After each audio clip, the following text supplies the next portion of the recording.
What's the most body-freezing confession you've heard? Story 1. At a teenage sleepover, my friend told me the leader of their church had been assaulting her repeatedly, and she was scared she might be pregnant. We had just been talking about Take That versus Backstreet Boys. We were 13. She had written about it in an essay we'd been assigned that same week, and our teacher had an absolute meltdown, but in the most helpful way. She made it clear that none of it was the girl's fault, called her parents in to help facilitate the conversation, meaning to make absolutely sure they believed their daughter and would do what was needed to support her, contacted the police, and got social services involved to get the girl into specialist care. Her parents drove home, and then E's father went for a little walk over to their formerly trusted family friend's house. I heard the authorities showed up, but nobody was arrested that evening. In rural Norway, things work like this. If you stop right now, I don't have to do paperwork. Don't make me come back. My stepfather mentioned seeing the preacher limping around on crutches, and my mom just said, good. There was a court case, and of course, many people from the church claimed the 13-year-old had seduced the adult and was just a troubled girl trying to ruin a good man. The judge didn't believe that for a second, and that good man ended up in prison, but my friend never really recovered. She tried so hard, went through inpatient treatment for the eating disorder and self-harm tendencies that developed from the trauma, and even now as an adult, you can see she's carrying something heavy with her. I love you, E. None of this was your fault. I'm so sorry someone so awful took so much from you. Story 2. A few years ago, my mom picked me up so we could get food on my birthday and randomly brought up something that happened years ago when she and I went to Disney for a cheerleading competition. The only thing I asked for on that whole trip, aside from food, was a round Minnie Mouse plushie filled with those soft, bead-like stuffing. It was super squishy and soft, so I brought it to my mom and asked if I could have it. She had said no, and I just assumed she didn't want me to have it. That day, she casually told me why I ended up getting it on the last day of the trip. At the time, she and my biological father were still married, and he had emptied their joint bank account at a local adult venue. Her friend, whose daughter was also on the team, had to cover dinner for us that night, and I had no idea. The next morning, my mom had to call her job and ask for a 3-day advance on her paycheck because we weren't leaving until Saturday morning. That meant nearly 4 days without food money since our package only included breakfast at the resort. I already disliked my biological dad at this point, and I just couldn't believe he would be so careless. I believed he could do it. I just didn't expect him to leave us without food for days. I still have that plushie, by the way. It's in my closet. My biological father? No contact. Story 3. My grandmother married a man nearly 20 years younger than her, shortly after my sister and I were born. When we were about 2 years old, our mother entered a psychiatric facility and we were placed in our grandmother's care. About 4 or 5 months later, my sister developed what my grandmother thought was a UTI, but upon examination, it turned out to be something much worse. After a formal investigation, my grandmother's husband was arrested. Nearly 2 decades passed. Though my grandmother had divorced him, she remained friends with his 2 sisters, one of whom was about 15 years younger than him. During a 4th of July celebration, the sisters were visiting and mentioned that her ex had been released from prison and was living in a facility for offenders. That's when the older sister dropped a shocking comment. It didn't stop him last time, and it won't stop him this time. We all just stared at her in disbelief. What did she mean last time? Apparently, before marrying my grandmother, he had been released from a mental institution after being admitted for inappropriate behavior involving his youngest sister. The entire family knew about his history, but kept it to themselves because it happened when he was technically still a minor, 17, and they believed the hospitalization had fixed the issue. After he reoffended, they just never talked about it again, despite staying close with our family, which had been traumatized by what happened. Needless to say, we all cut off contact with them. Story 4. In high school, I went to a friend's house to hang out. This kid was a little sketchy, but I'd known him my whole life, and we were always good friends. When I got there, 2 guys were already there whom I had never seen before. They proceeded to tell us about the night before, when they helped their friend set his house on fire after he had committed a horrible act involving his grandparents. They told us how they smoked in the house with the bodies of his grandparents and his dogs. The person responsible had been on a 3-day drug bender, and his grandfather had tried to stop him from leaving the house. He then attacked his grandparents. The guy had videos on his phone of what he did. Gruesome, disturbing content. This happened in Oklahoma, if anyone's curious. The man's name was Kyle Smith, and he got life in prison plus 10 years.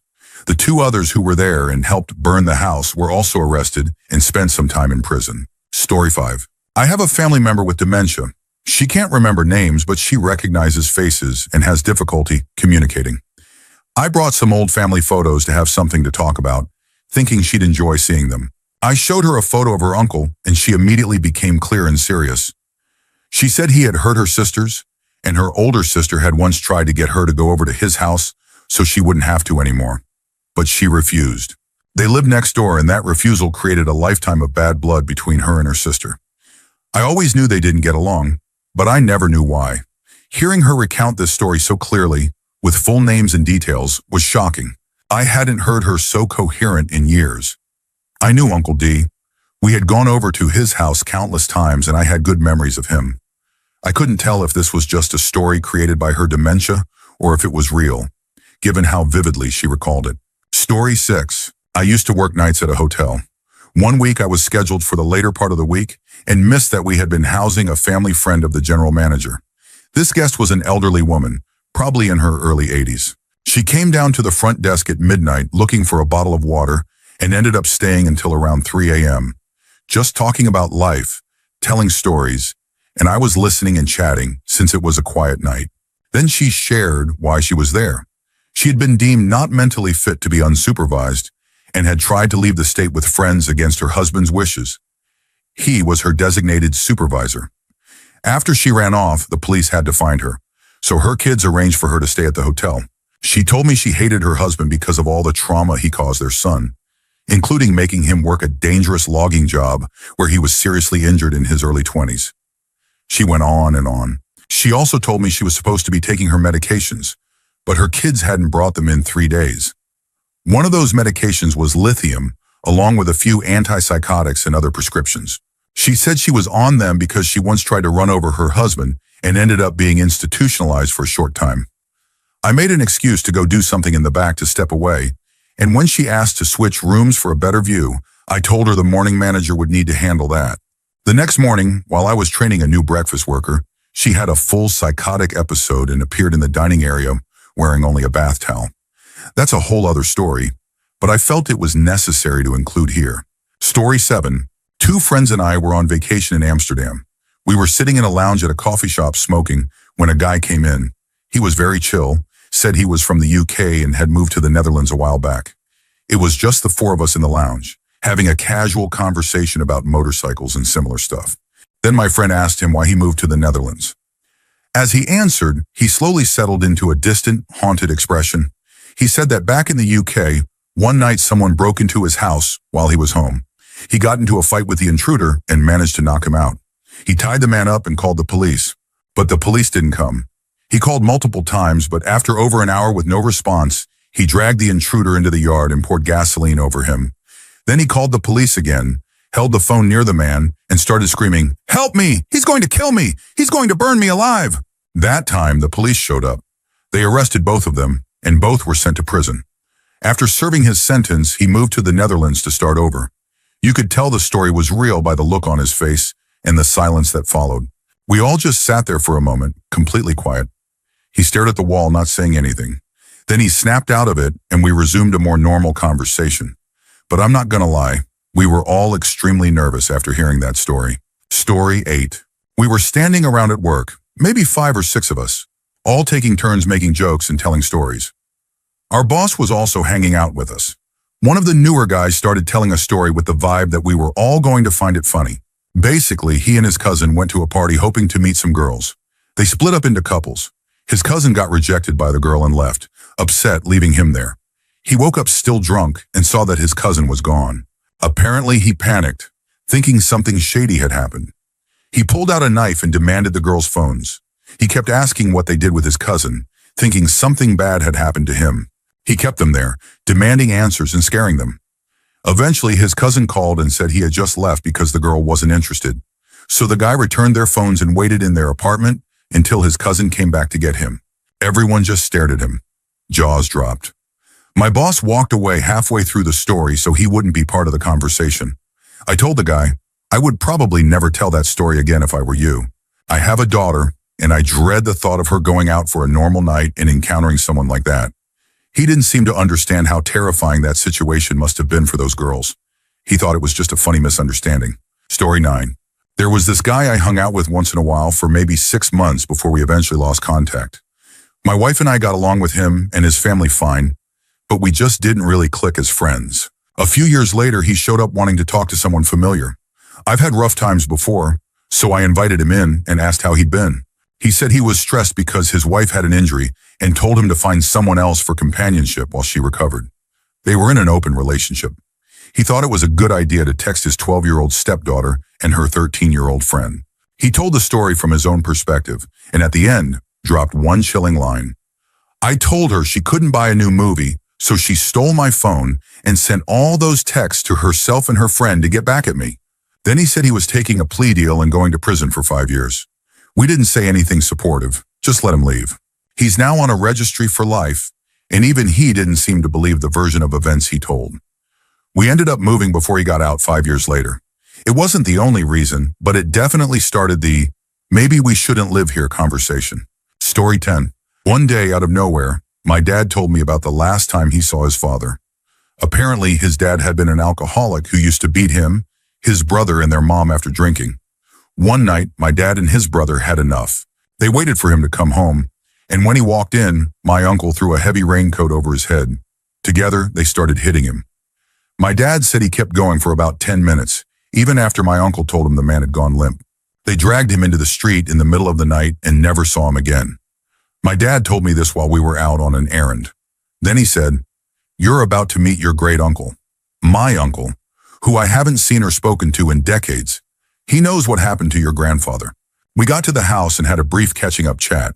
My great uncle told my dad that his father had recently passed away in a hospital, alone, after battling cancer. Despite knowing how to reach my dad, he had never contacted him and offered no explanation. He just said their father had stayed an alcoholic. That was the most I'd ever learned about my family, and it was a lot to take in as an 11-year-old. Years later, I realized something strange. My dad lost both his father and brother under similar circumstances. They stopped speaking after violent conflicts, and both died from alcohol-related illness. Story 11. I used to work in a very rough warehouse, the kind of place that would hire anyone. One day we got a new guy. I'll call him Bill. He looked a little unusual, always had a wide-eyed look, but talking to him, he seemed intelligent and friendly. He always wore baggy jeans, and one day he lifted his pant leg to scratch an itch, and I saw he was wearing an ankle monitor. I was confused because I thought the company did background checks. Later, I found out the company worked with the prison system to hire people transitioning from halfway houses. Bill had served more than 10 years in prison. He never told anyone what he had done, was always secretive about it. Eventually, rumors started going around. People said he'd been in prison for hurting someone. Curiosity got the better of me, and I looked him up online. What I found out was that it wasn't an adult. It had involved a 16-year-old girl. I kept this to myself, but I couldn't look at him the same way after that. Then one day, Bill said something disturbing. He told me he was riding his bike to a store when he saw a woman and started to feel something he described as uncomfortable. He said it scared him, so he left quickly to avoid doing anything impulsive. I didn't know what to say. I just nodded and said, "Oh, wow." Story 12. My grandfather was crying one day in the dining room. I asked him what was wrong, and he said nothing. He was just remembering the little Italian boy who saved his life. My grandfather was a paratrooper in the French Foreign Legion, 3RF. He was stationed in Algeria during the conflict and saw a lot of action there. This story was chilling. They were on patrol and my grandfather was the point man. He was relatively new. The Italian soldier came up beside him and told him to stop and survey the surroundings. The area was a prime location for an ambush. My grandfather said he was scanning the area when the Italian shouted, "Get down!" shoved him to the ground, and fired a burst directly to their right. Return fire came immediately, and the Italian dropped like dead weight. My grandfather's unit took cover and returned fire. He dragged the Italian to safety and started tending to his wounds while calling for the medic. The soldier had been hit in the abdomen and was bleeding badly. They patched him up, but the medic said he needed a hospital fast. The fight went on for a while, but eventually the firing slowed. It seemed the attackers had retreated. The unit leader called for a helicopter to evacuate the wounded. There was only one, the Italian. The helicopter arrived, and they loaded him up on a stretcher.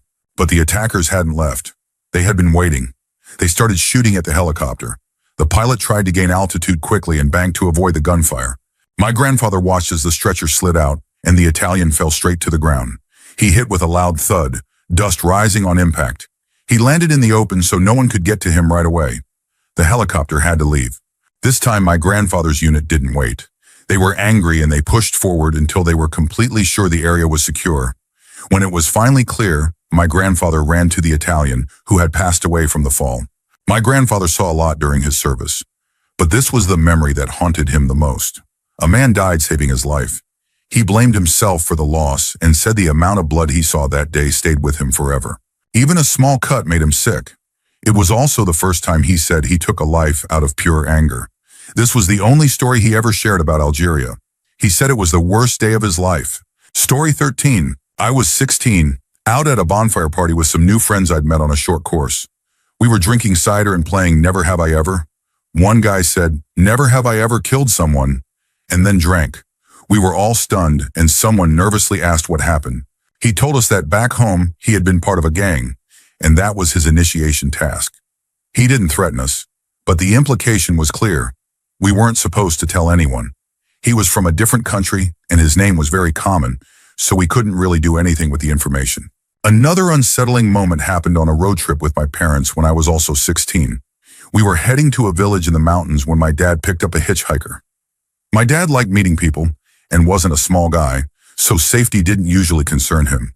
But almost immediately, something about the man felt off. We told him where we were going, and he said he was a police officer investigating crimes in that area. Then he turned to me with a wide grin and said I needed to be careful going up there, or I might really need to earn my way. I froze, laughed it off, and we dropped him off quickly, never mentioning it again. But that moment has stuck with me for over 10 years. Story 14. I have one scary story and one fun one. Starting with the scary one. I used to work at a restaurant with a guy I became close friends with. We would often hang out, go drinking, and stay up late. He told me a lot about his difficult childhood, being physically abused by his father and bullied in school because of a slight lisp. One night after a late shift and a lot of drinking, we were walking back to his place to smoke and play video games. That's when he casually told me that he used to hurt animals when he was younger. He said he did it in various ways, setting one on fire, tying another to a rock, and throwing it into a pond. The worst part was when he described harming one in detail, including how long it took and how it behaved. He even chuckled while telling it. It was disturbing. The second story is much lighter. My wife's grandmother was a very eccentric woman who lived in a massive house with no furniture, just a mattress on the floor. She spent all her time on her art, which filled every wall. She lived in Alabama after World War II. She had served in the Women Air Force Service Pilots, WASP, and while she didn't fly, she monitored radar systems. Over dinner one evening, she casually told us she had been sworn to secrecy, but was tasked with tracking unusual aerial activity over the Gulf of Mexico. She said she personally tracked 12 incidents, though she knew her team tracked many more. Story 15. One time my grandma casually told me about when my mom wanted to hurt my grandfather. We were just doing the dishes when she said she was actually glad her ex-husband had passed away and was tired of pretending to be sad about it. She started talking about how he had been a heavy drinker and had abused both her and my mom. That part I already knew. I'd overheard people talking about it for years. Then she told me about a specific night when he came home drunk, started dragging her around the room while my mom cried. He threw something, shattered a window, then took some hidden money and started to leave. At that point, my mom allegedly grabbed a piece of broken glass and started running at him, screaming that she was going to hurt him. My grandma said she had to hold her back until she calmed down. After telling me all of this, my grandma just moved on and started talking about the good old days and how things used to be better, while I stood there having an existential crisis. I used to love my grandfather as a little boy. I thought he was such a nice man.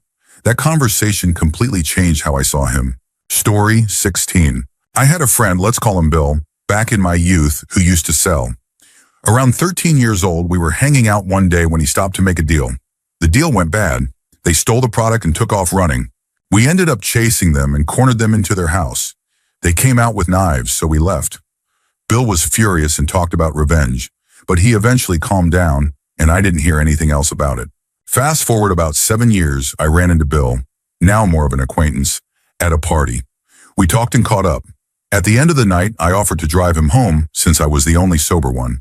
He and a couple of the guys I came with were in the car, reminiscing about the old days.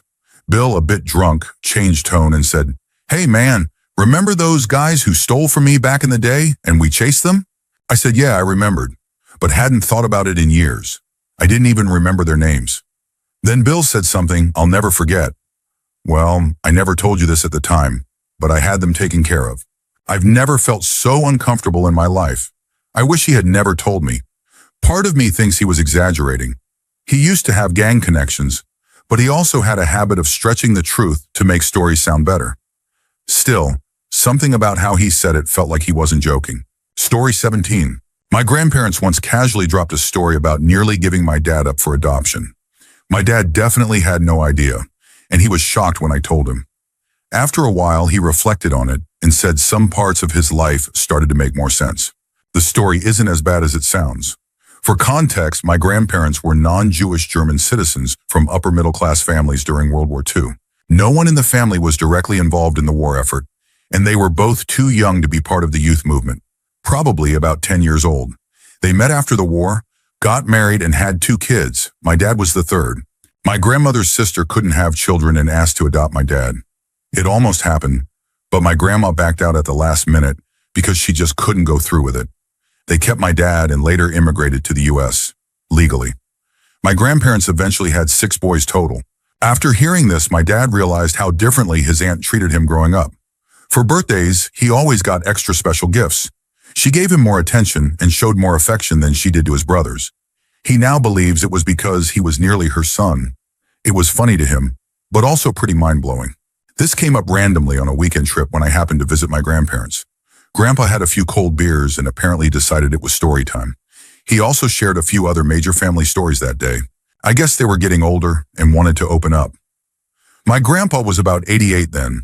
He passed away 2 years later at 93. My wife and I still look back on that day and all the things we learned. People who lived through World War II really do have some unbelievable stories. Story 18. I always tell this story simply, but here's what happened. I was around 11 years old sitting in the car when a radio segment came on about abortion, something about pro-choice versus pro-life. I told my mom I could never have an abortion. I believed all life was valuable. At this point, I had already been through a lot with her: abuse, emergency removal by CPS, homelessness, and more. Not much left me speechless anymore, but she just looked ahead blankly and said, "I was going to have an abortion with you. I wanted to."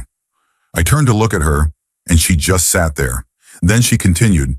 Maybe I asked her something, I'm not sure, but she told me this. My biological dad, who she met in recovery, denied me and she moved back home, states away. She got back together with a very abusive ex and planned to terminate the pregnancy. She had already done so once before, which also shocked me. She said the man was hurting her every day, trying to cause a miscarriage. He pushed her downstairs, hit her stomach, and more. Then one night while she was alone, she said something spoke to her. She believes it was God. She said it told her she had to have this baby, that I was created for a reason. From then on, she knew she couldn't go through with it. She stopped using and moved back up north to reconnect with my biological dad. That's when I came into the picture, along with my stepdad. That was the day I became pro-choice. My mom could have spared me from so much pain and chose not to. I didn't say anything for a long time, and it made me feel awful in ways I didn't understand yet. My mom had a terrible life. Everything she did to me and my brother, her parents had done to her even worse. She didn't talk much about her past before foster care. I feel for her. She gave me the same start she was given, but I've been lucky to have more choices. Still, it's a lot to hear when you're only 11 years old. Story 19. My ex-boyfriend used to randomly tell me really dark things with little to no warning when we were together. It was a toxic and abusive relationship, which is why those things were said and why I stayed. I was very concerned for him, but he also scared me quite a lot. For example, he told me he had hit or kicked his dog, and he kicked me a couple of times, even in front of other people. He said he had dacrophilia, a condition where someone is aroused by tears, and would get angry if I asked if it applied to me. I always suspected it did, but he insisted it only applied when people he disliked cried. He once told me, completely unprompted, that he had seen a violent video online and it affected him in a very disturbing way. He constantly told me about dark and unsettling dreams and would talk about fantasizing about hurting or killing people. I once told him, near the end of our relationship, that if he ever acted on it, I believed I would be the victim. He just casually said, no. It wasn't a convincing response. He claimed to have people or things in his mind that had been there since he was young. They had names, different personalities, and he would draw them. According to him, some of them liked me and some didn't. One of them was female, and I apparently looked a lot like her. I could go on, but this is honestly the most I've ever said publicly about it. It's exposing and scary. To anyone out there trapped in a relationship with someone who scares, hurts, or disrespects them, I know what you're going through. Story 20. I was afraid of flying as a teenager, so my parents let me take a bus from San Francisco to Salt Lake City to visit my grandparents.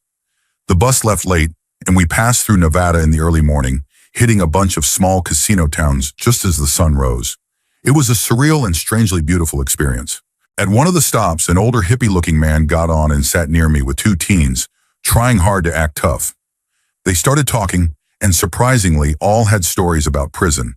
The teens were in for minor offenses, but the older guy said he had served real time for beating someone into a coma. He told the story with this detached, dismissive tone, like getting locked up was just bad luck rather than the result of his own actions. The teens eventually went quiet. It became clear this guy was on a whole different level than they were. Then he said his sentence had been extended because the man he assaulted passed away from the injuries while he was still serving time.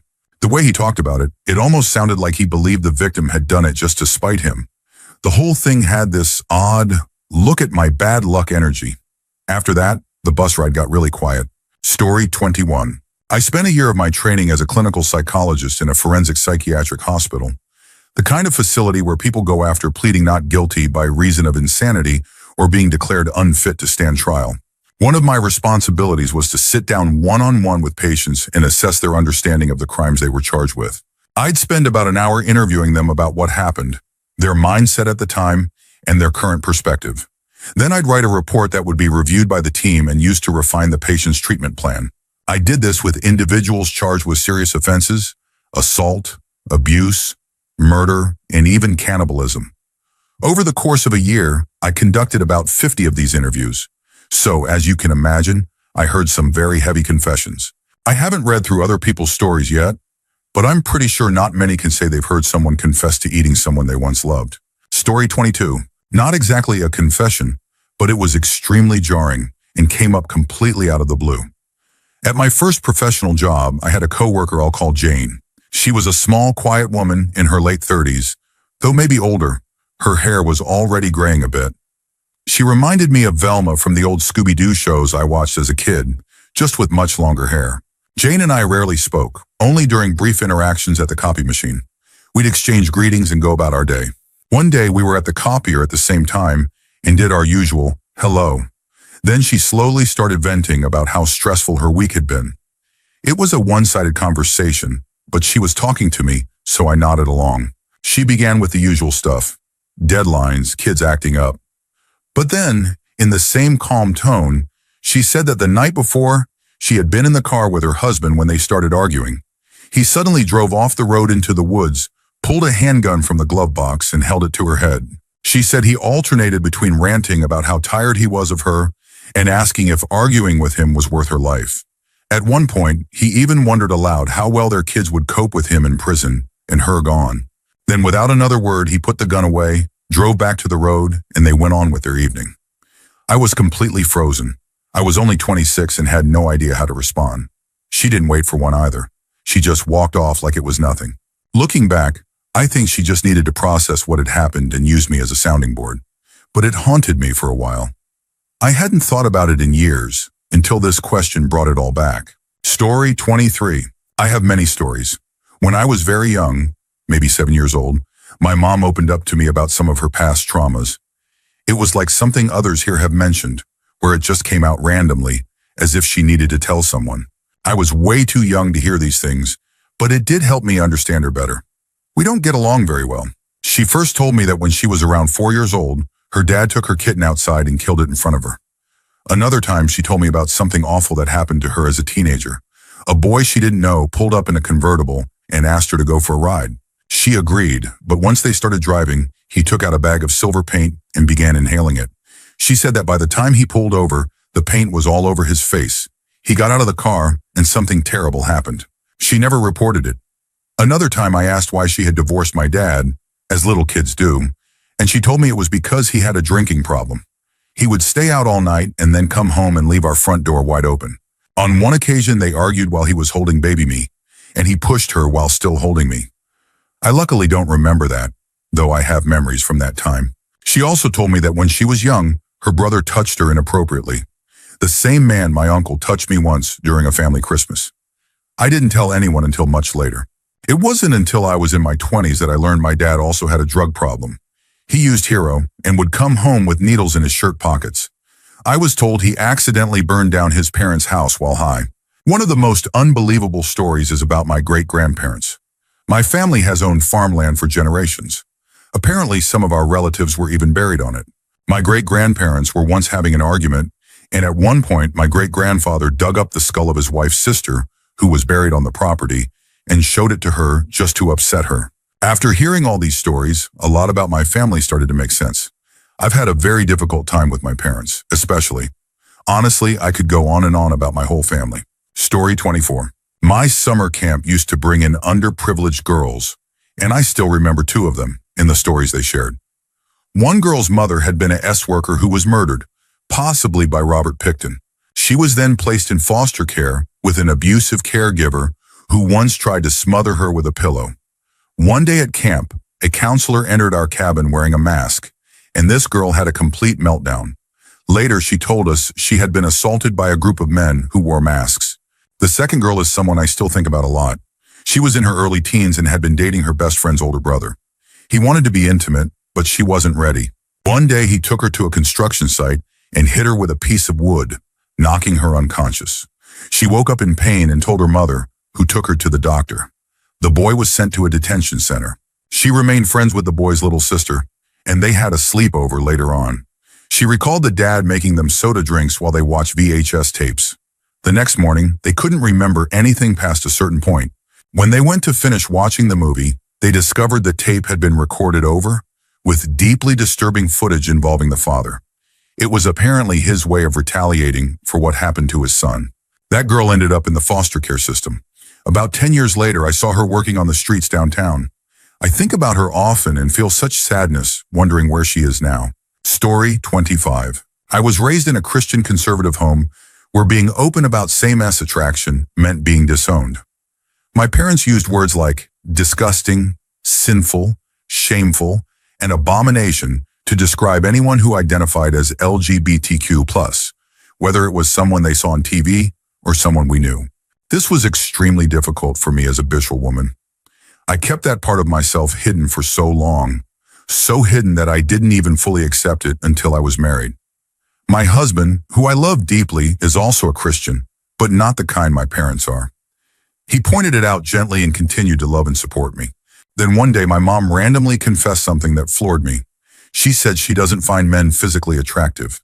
They do nothing for me, she said. Then completely casually she added, but boobs, and snapped her fingers.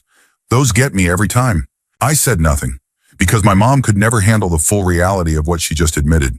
She's been married to my dad for 37 years, never desiring intimacy, and only ever being attracted to women. She doesn't realize she's a closeted lesbian, but I've kept that confession in the back of my mind, just in case there's ever a time where she needs someone to help her see it for herself. Story 26. Back in 2015, when I was 20, I went to the bank on a Saturday morning. This branch only had the drive-thru open on Saturdays. There was an older woman standing in the drive-thru area between my car and another. She approached me and asked if she could sit in my car because the tellers wouldn't help her unless she was in a vehicle. Being naive, I said sure. We chatted about small things like the weather and local events until she suddenly said something that creeped me out more than anything I've heard in person. She told me that her husband had passed away a few years ago and that she kept his body in her living room. Not ashes, not an urn, his actual body. She said she liked looking at him and would change his clothes regularly. I have no idea if that's legal. It probably isn't. I didn't ask how he died or whether she had anything to do with it. I didn't want to know. I just wanted her out of my car without making a scene. Thankfully, the car in front of me moved, and it was our turn. Once she completed her transaction, she got out of my car and left. I was too shocked and unsure to say anything to the teller. I've never let a stranger into my car again, no matter how harmless or kind they might appear. Story 27. When I was about 11, my family went out to the desert to test some guns that my uncle and grandpa had bought. My grandpa had been a firearms instructor for 40 years, so everything was always handled safely. After about an hour out in the sun, my cousin and I got bored and started playing in the back of my grandpa's truck. It had a bed cover, so it was shaded and cool. By play, I mean we snooped around in old boxes we probably shouldn't have. We were looking at random trinkets and digging through stuff when we found a very old wooden box at the bottom of a black trash bag. Inside was an old, broken dog collar. We didn't think much of it and left the box out. A few minutes later, our grandpa came back and saw what we'd found. He asked if he had ever told us why he became a firearms instructor. We said no. The story he told us has stayed with me ever since. When he was 16, he and his uncle went to the Tonto National Forest during hunting season. He wasn't a good shot then, and mostly went to get out of the house. They stayed out later than they should have and ended up lost near a stream at dusk. As they tried to find their truck, their hunting dogs became uneasy, completely still, tails between their legs, refusing to move. His uncle grew concerned because the dogs had never behaved like that before. Then they heard something moving across the stream, followed by the sound of a woman calling out, "Here, boy," and patting her legs. One of the anxious dogs started crossing the stream toward the voice. The area was pitch black, and the voice came from up a steep hill across the stream. The dog climbed up the hill following the voice. His uncle yelled out, telling the woman to stop scaring the dogs, but she didn't respond. He fired a warning shot into the air and threatened to take further action. My grandpa, from his angle, could see the hilltop clearly in the moonlight. He said there was a woman standing by a tree. When the dog reached her, she grabbed its collar and with one hand slammed it against the tree. He said the first hit paralyzed the dog, the second killed it, and the third broke it free from the collar. The dog rolled down the hill into the stream.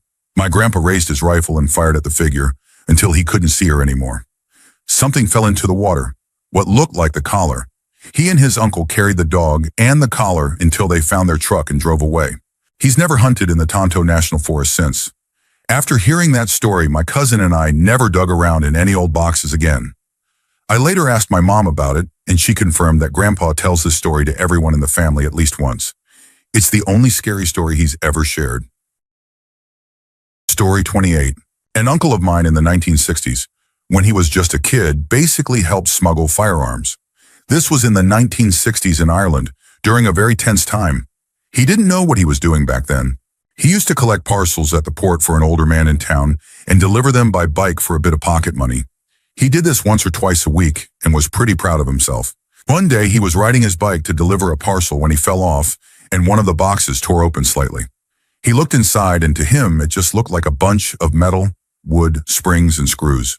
He thought nothing of it and continued on with the delivery. After that, he was never asked to collect any more parcels. He suspects the man didn't trust him anymore after that accident. About a decade later, he vaguely remembered the whole thing and brought it up to my Nana, who eventually told him the man had vanished after authorities found a shed of his filled with rifles. He was suspected of having connections to the IRA. When I was younger, my uncle loved telling this story. Anytime we had a family get-together and drinks were flowing, we'd hear it again. He's been more reluctant to talk about it lately, and honestly, I wish I had asked him more about it back when he was still willing to share. Story 29. My grandfather once told me how he had let his romantic rival drown so that my grandmother would only have him as a suitor. It wasn't told like a confession. It was more of a brag. In fact, it's apparently a well-known story in our family. According to my grandfather, he saw the other man slip on a muddy riverbank and grab onto a fallen tree branch sticking out of the water.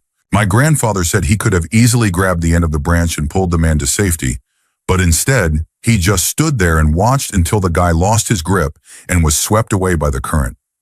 The scariest part of this story is that it was verifiably true. When I was a teenager visiting the town where it happened, I went to the local library to check old newspaper archives. They had a full set of microfiche, and I actually found the article. My grandfather was quoted in it, saying, "There wasn't anything anyone could do other than watch." Story 30. My mom almost didn't exist. My grandfather served in World War II in a vehicle he called a half-track. He was always a quiet man. I can remember him saying maybe 2 or 3 full sentences to us on any visit.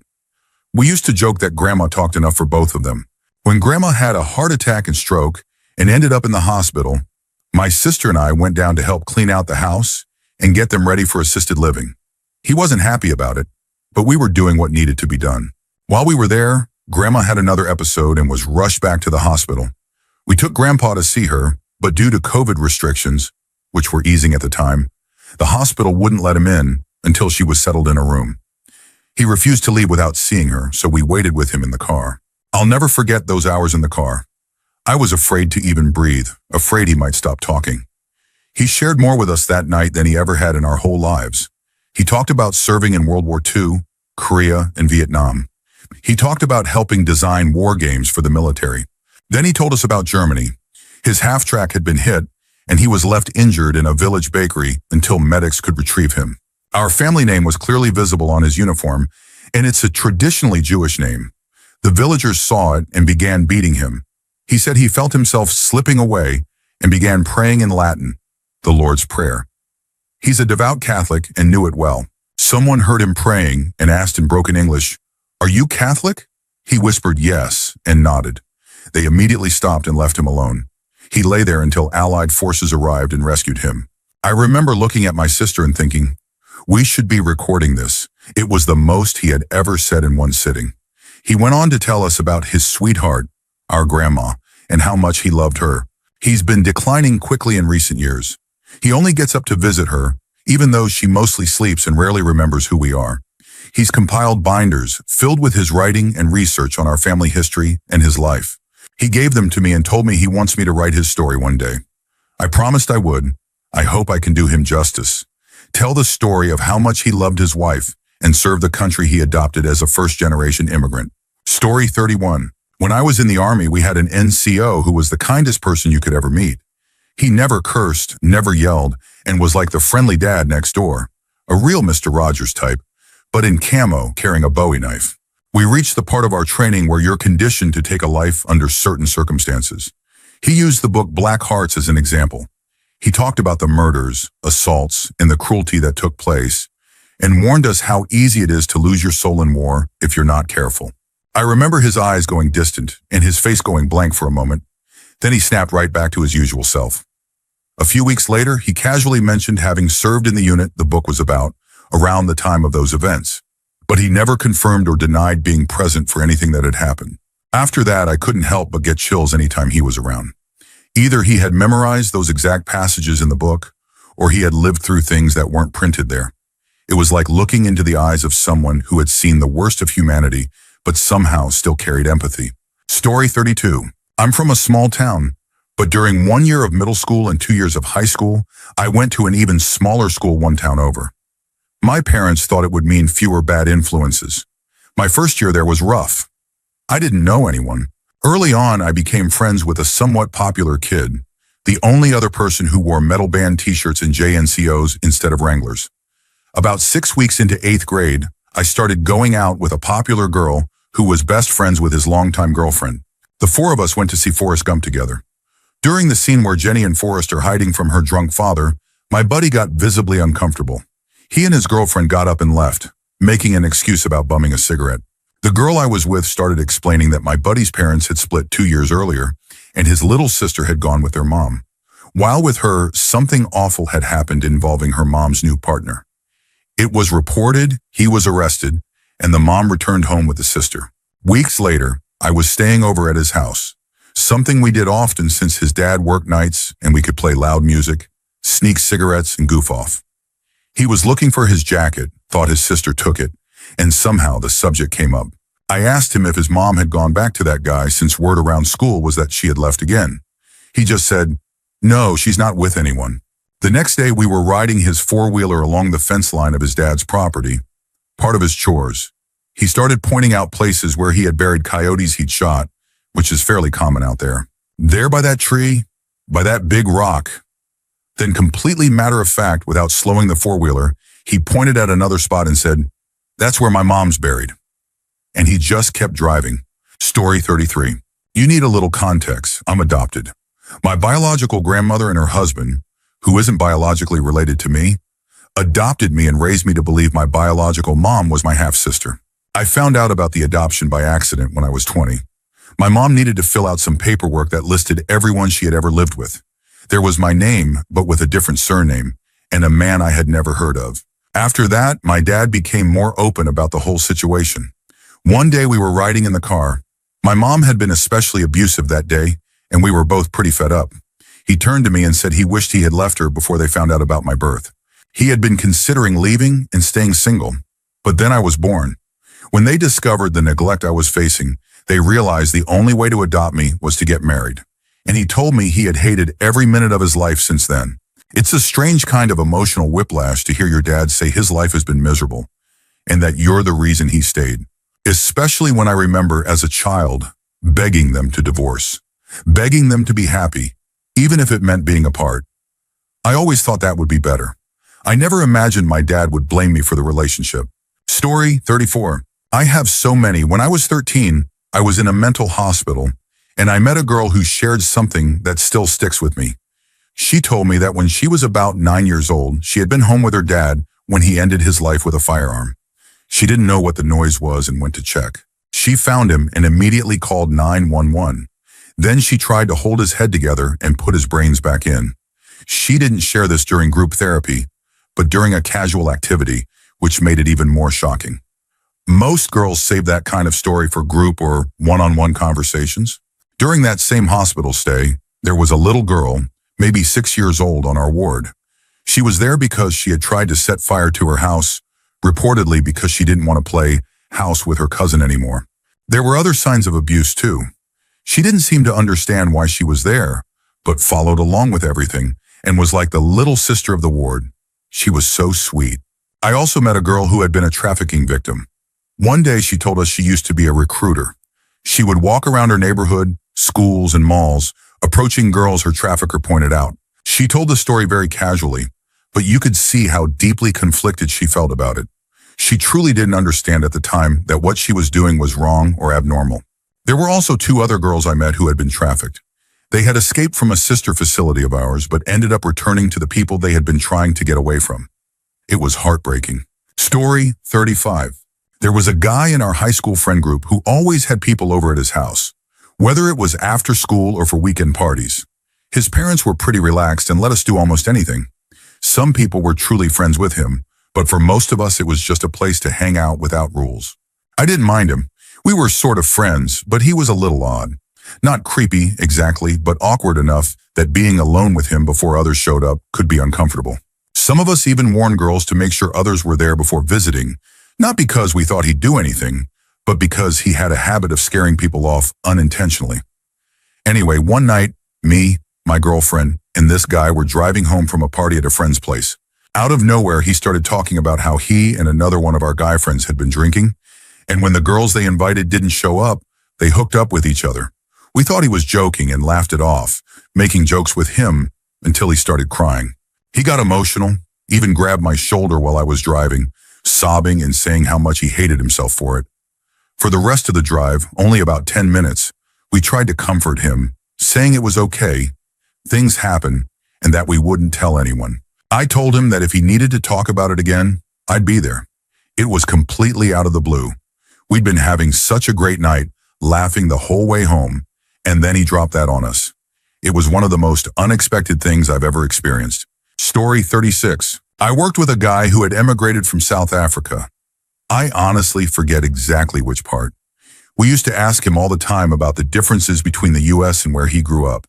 He always made it sound like a nice place, until I asked why they moved here, especially to a pretty dangerous city. He said that he, his mom, and his sister came to the US because the worst that happens here is you forget to lock your door and someone steals your stuff. I pressed a little further, and he opened up more. Back where he grew up, they lived in a decent house, which was heavily fortified, and they even had armed guards. But that still didn't stop something terrible from happening. His mother and sister, who was around 12 at the time, were assaulted, and his father and brother were killed. He mentioned that over the course of 5 years, they had hired around 10 different guards. Some of them left for better-paying jobs, but others died while protecting the home. Despite how horrifying this was, he told the story in a strangely cheerful way. He even joked about how, after moving here, someone stole his mom's car, but no one was hurt, And that was a huge improvement in his eyes. That was 15 years ago. Since then, his family has moved to a much safer area. He and his sister are both married now, with kids, and are living the dream. Story 37. When I was a teenager, I used to buy from a guy down the street. He was in his mid-30s, a convicted felon, and had been in and out of jail or prison most of his life. One day I was hanging out at his trailer when he told me a story I'll never forget. He said that when he was a teenager, he was just at home one day when two older guys he knew grabbed him, threw him into a car, and drove him to a trailer. When they got inside, there was a body on the floor, blood everywhere, with fragments of bone and other things on the walls and floor. The two men had beaten someone to death with wooden sticks, and then brought him in and told him that if he didn't clean it up, they'd do the same to him. He started describing in disturbing detail how he cleaned up the scene. I knew he'd done a few multi-year stints in prison, but I never really knew for what. He had once mentioned robbery. Later, someone else told me that one of his prison sentences, 7 years, was related to a body found in a barrel at a local quarry. I'm pretty sure the body in the barrel was the same one he was told to clean up in that trailer. Story 38. I was friends for a few months with a guy who, I eventually learned, had some deeply troubling issues. I noticed early on that he had a drinking problem. He would physically shake if he went too long without a drink. And he had a poor me mindset. Everything was always someone else's fault. He claimed to have PTSD, so I tried to be understanding. Then one night, while he was heavily intoxicated, he became aggressive. He tried to assault me in his apartment. During the struggle, he admitted something that explained everything. He said that when he was 18, he hurt his younger sister, who was only 9 at the time. He claimed he was just experimenting and didn't know what to do with himself. He said that was why his family had cut him off. None of them had spoken to him in 11 years. Only his grandmother had stayed in touch, and she had recently passed. Suddenly, everything about him made sense. He had survived a serious accident with less than a 10% chance of making it. He was in the hospital for 4 months, and I visited him every day, even while I was dealing with organ failure myself. The hospital staff eventually made me his emergency contact because no one else ever showed up, not even his parents. At the time, I kept wondering, how bad could it be that not even his mother would come see him when he might die? After that night, I cut off all contact. The moment he laid hands on me and tried to force himself on me was already reason enough. But when he confessed what he had done to his sister, everything just clicked. It was like the final puzzle piece falling into place. That moment haunts me to this day. Story 39. Unfortunately, I'm usually the one casually throwing out horror stories like they're nothing. I survived a very, very difficult childhood, and even though I'm doing much better now, there's still a lot I carry. I went from severe depression, BPD, OCD, panic attacks, severe anxiety, suicidal ideation, severe insomnia, and PTSD, down to more manageable PTSD, occasional insomnia, and anxiety. The insomnia isn't constant anymore, and the PTSD mostly flares up when my birthday is near. I've been working hard on the anxiety, and honestly, I don't even think I'd qualify for BPD anymore. I barely show any symptoms. I also have ADH, and I've read that neurodivergence combined with trauma can sometimes be confused with BPD. Not totally sure. I feel well enough now to return to university. I'm married, and living a quiet, simple life makes me genuinely happy. All of this to say, because so many terrible things happened to me as a child and teenager, moderate trauma or family drama often feels kind of like a joke to me. Recently, I was talking to a social worker in a youth program meant to help people with jobs and training. I think she asked me about my parents, and I casually mentioned, laughing a bit, that my birth father, who I cut off years ago, was best friends for decades with his sister's abusive ex. Then I mentioned that my mother had me as an emotional replacement for her own mother, who took her own life. So even though we talk, our relationship has always been rocky. She just looked at me, kind of stunned, and I realized that this is a lot for most people to process. I thought, oh, right, that's not normal. And I had this moment of clarity where I understood that most people haven't survived the kind of abuse I have. Story 40. I was on a tour in Japan that ended up just being me, my husband, and our guide. No one else had booked. It was a lovely walking tour of Itsukushima, off the coast near Hiroshima, where we were staying. We got to see the deer, the shrines, and the beautiful nature. During lunch, we were chatting, and our tour guide started talking about his family. We talked about his kids, and then he casually mentioned that his grandmother had died in the atomic blast, and that his mother, who was 4 at the time, had survived because she was staying at a friend's house farther out. She didn't suffer long-term complications, which was lucky. He went on to say that when he was younger, his first girlfriend's parents refused to let her marry him after they found out he was a second-generation survivor of the bombing. It was something he had to keep secret for most of his life, and even now he couldn't talk about it openly. He also mentioned that he grew up feeling very anti-American, understandably, until he learned more about post-war history and how democratic systems were brought to Japan. Then our food came, and the conversation switched to clam farming and sashimi. I didn't want to pry further, but I had so many questions. I know it's not unusual for people in that region to have been affected by the bomb, but it was the way he spoke about it, calm, like it was just another part of life, that hit me hard. He seemed happy, though, and said that he learned English specifically so he could become a tour guide. I really admired that. Still, it was a surreal moment. He just casually said his grandmother was vaporized in the blast. It was wild. Story 41. So, my grandpa comes from a family of construction contractors. From a young age, he was basically forced to do exhausting labor for his older brothers. He was barely paid, if at all, was beaten and shamed if he didn't work fast or well enough, and was treated like disposable labor by his own family. These days, he owns his own contracting company where it's mostly just him, and last year, I went to stay with him and my grandma for a month or so. While I was there, I helped him with his construction work. Nothing too intense, mostly just painting walls and tearing down siding. During that time, he opened up and told me all sorts of stories from his past, mostly about the many ways he had been mistreated and exploited. He told them all in a joking tone, which felt totally at odds with how dark the stories actually were. A pretty common theme I've learned with people who've gone through that kind of thing. There were a few stories that were really hard to hear, but the one that stuck with me the most was when he told me that, at 13, his brothers forced him into an encounter that was supposed to make him a man. This was rural Quebec a long time ago, where there were no real social or legal consequences for the people involved. He told me this as just a throwaway anecdote in the middle of a conversation, and all I could do was nod and say, wow.